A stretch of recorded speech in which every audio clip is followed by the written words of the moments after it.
is your 25-26 season Spurs player predictions. We're very close now to the start of the season, just a few days before the Premier League campaign kicks off on Friday night. Tottenham play on Saturday, so keen to get this video out. If you're new, please do like and subscribe. Reminder, don't attack me, this is just my opinions. You know, I'm just a fan like yourself. So let's go through them. So I want to go through like player of the season, top scorer, top assister, best signing, young player of the season, most improved, flop, surprise package, etc, etc, etc. So let's start with player of the season. Who do I think is going to be Tottenham's player of the season? It's really, really tough because we don't know who's going to come in the window. So I'm going to assume certain players come in the door. It's not going to look very good if they don't, is it? And I'm picking them. Player of the season, I'm going to go with Mohamed Kudus. I think he's going to be a really important player for Tottenham. I think he's shown that he's, will be right for the international stage. I think even just that Bayern Munich game, I think he's one of the only players, and with him and Bentancur, who can hold their head high. So I think he'll be the player of the season. Maybe not the highest with goals or assists, but just causing a nuisance. I think be very key for us in transition. So I'm quite confident that Kudus is going to be our player of the season. But as I said, if we bring Savinho and Eze in the door, it's a completely different story. Top scorer then, this one is interesting. I'm backing Dominic Solanke. Hopefully, he can prove people wrong. I think 24-25 season worked his socks absolutely off. I think he worked very hard, but there's no doubt about it. He hasn't been to the start to his Tottenham career that he would have wanted. He's done a lot for the team, but hasn't scored enough goals. And striker's job at the end of the day is to put goals in the back of the net. Hasn't been involved enough and simply missed too many chances as well. A lot of it is down to service. Should get more of that if we bring in the creative players that we need. So hopefully I'll come back to this and we sign Eze, we sign Savinho, and Solanke's given the service. So top scorer, Dominic Solanke. Top assister then. Hello, this is interesting. So I'm bagging on Tottenham signing Savinho here. So I'm going Savinho, I think, to be the top assister from Manchester City. That would be a really good signing if Tottenham can get it over the line. But if let's say we don't sign any attacking players for whatever reason, God forbid, that does happen, then I think I look at someone like Mohamed Kudus to be that guy. Decky maybe when he's back. Interesting one next. Best signing. Again, it's really difficult. Out of the players that we've currently signed at the time of recording this video, I would say Kudus, closely followed by Yapolini, two excellent bits of business. But I'm going to say Eberechi Eze. I'm hoping with Tottenham we're going to get him done. I think he's going to get over the line and be Tottenham's best signing. Young player of the season. This one's interesting. What are we thinking? Do we keep hold of Vuskovic? I personally think we loan him out. I don't know if that's what I would do at all, but I think that's what will happen. Young player of the season. I don't think there's that many contenders, and I don't mean that in a horrible way, but I don't think there's going to be that many that get that big opportunity. I'd like to say Archie Gray. I don't think Berger's quite as far ahead as we think. Does Savinho count? 21 years of age? Probably not.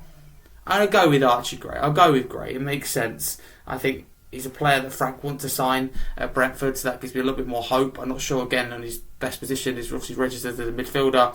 We need to see him more, but I think as the season grows and maybe we pick up a few injuries here and there and we progress into the latter stages of competition, I'm thinking that busy festive period going into the new year where Gray will get a lot more football. So he's my young player of the season. Most improved. I'm going to go Vicario. I'm going to put it out there. I think we've got good competition and Frank recognises that in Kinski. I was not worried, but I thought that when Frank would come in that Kinski would not instantly be the number one, but I thought he could be the number one because a Frank team and a Frank kind of system and, Frank team, I suppose, requires a goalkeeper that's good with their feet, good distribution, confident on the ball, like David Raya was, like Mark Flecken is. That's what suits Brentford. So I did think that suits Kinsley's game a little bit more. It's interesting listening to Vicario saying he's changed his game. I think he's obviously acknowledged that. Frank's acknowledged that. So Vicario is, I think, the number one for now. But I think he's not quite clear cut like it was under Andres. Vicario up here, number one. Kinsley down here, number two.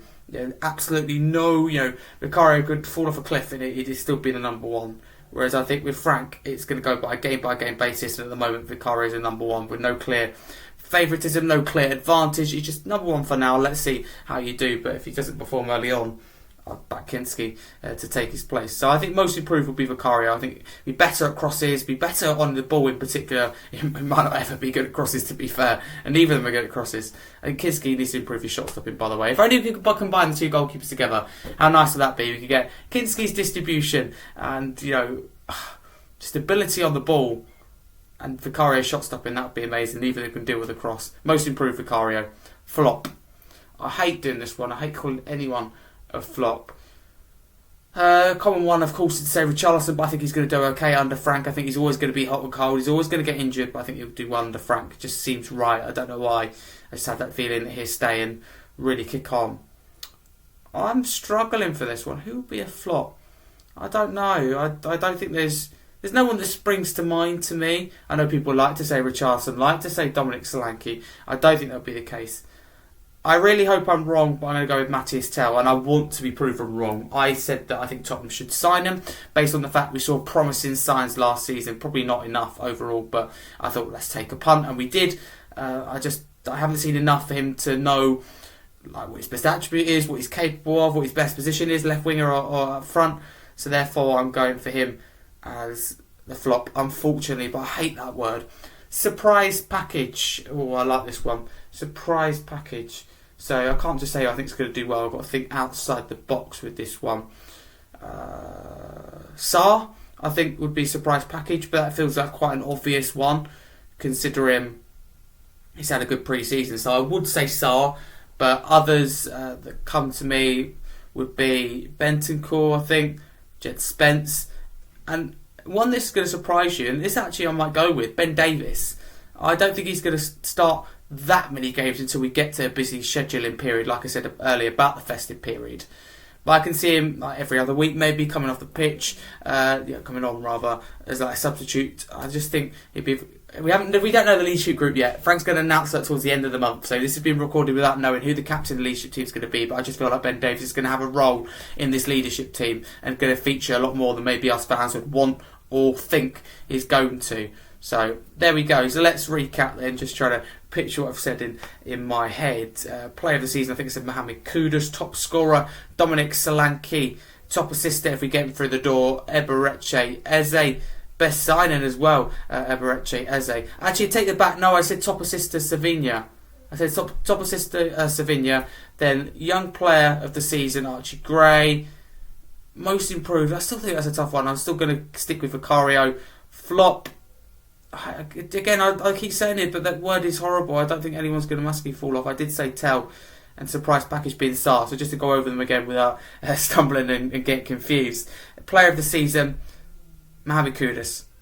Top scorer, Dominic Solanke. Top assister, Savinha, if we get through the door. Best signing, Eberechi Eze, if we get him through the door. Young player of the season, Archie Gray. Most improved, Guillermo Vicario. Flop, Matthias Tell. And surprise package, Pap Matthias Sarr / Ben Davies. I'll go with the joint one on that. So that is my 25-26 Spurs player predictions. Let me know what you would change in the comments below. What is your player of the season? Top scorer, top assister, best signing, young player of the season, most improved, flop, and surprise package. You let me know. What do you agree with that I said there? If anything at all, what do you massively disagree with? Harry, you're wrong. Let me know. I'll answer every comment. I always read the comments within reason, so please do get involved. Very interested to get your thoughts, because it's complete unknown. I've got a feeling I'll come back to this and go, I was wrong about a lot of things, but for now, a massive come on you Spurs. Without